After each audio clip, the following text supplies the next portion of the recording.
எல்லாரும் வாய மூடி மௌனமா இருந்துட்டா நாம செஞ்சது தப்புன்னு ஆயிடாத? நாம செஞ்சது தப்புதான் இப்பவும் என் மனசுக்கு படுது சத்யா. என்னதான் நீ சொல்லி இருந்தாலும் நாங்களும் ஒரு தடவை யோசிச்சிருக்கணும். அபியையும் தேவியையும் நேரா இங்க வீட்டுக்கு கூட்டிட்டு வந்திருந்தா அம்மாவே சந்தோஷமா அவங்களுக்கு கல்யாணம் பண்ணி வச்சிருப்பாங்க.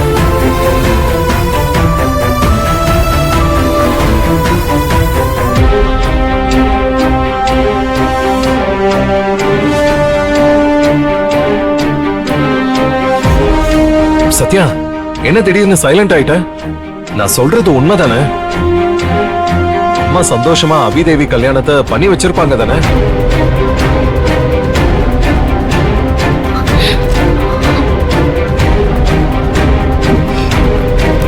என்னாச்சு?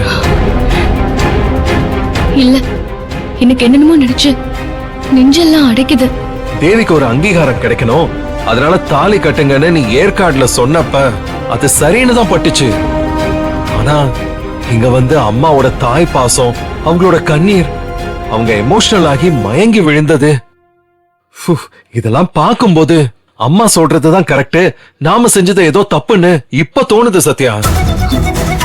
நாம அவசரப்பட்டுட்டோமோன்னு தோணுது. ஐயோ, இவன் மறுபடியும் அம்மா பக்கம் சாஞ்சிட்டானே, இது பெரிய ஆபத்தாச்சே.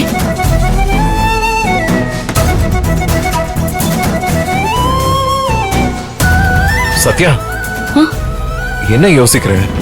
இல்ல அர்ஜுன், நீ தேவி பாயிண்ட் ஆஃப் வியூல இருந்து யோசிச்சு பாரு. நான் எதுக்கு தேவி பாயிண்ட் ஆஃப் வியூல இருந்து யோசிக்கணும்? நான் மட்டும் இல்ல சத்யா, நீயும் கூட அம்மா பாயிண்ட் ஆஃப் வியூல இருந்து யோசிக்கிறதா நல்லது. இல்ல அர்ஜுன், அம்மா சொன்ன மாதிரி நீ தேவி ஃபேமிலி பத்தி யோசிச்சியா? அவங்க வந்து உன்னைய கேள்வி கேட்பாங்க. இதுக்கு காரணம் அம்மா தானே நினைச்சு அவங்கள தானே குற்றவாளி கூண்டுல ஏத்தி நிக்க வச்சு கேள்வி மேல கேள்வி கேட்பாங்க. அப்ப செய்யாத ஒரு தப்புக்கு எங்க அம்மா பதில் சொல்ற ஒரு சிச்சுவேஷன் இப்ப ஆயிடுச்சுல்ல?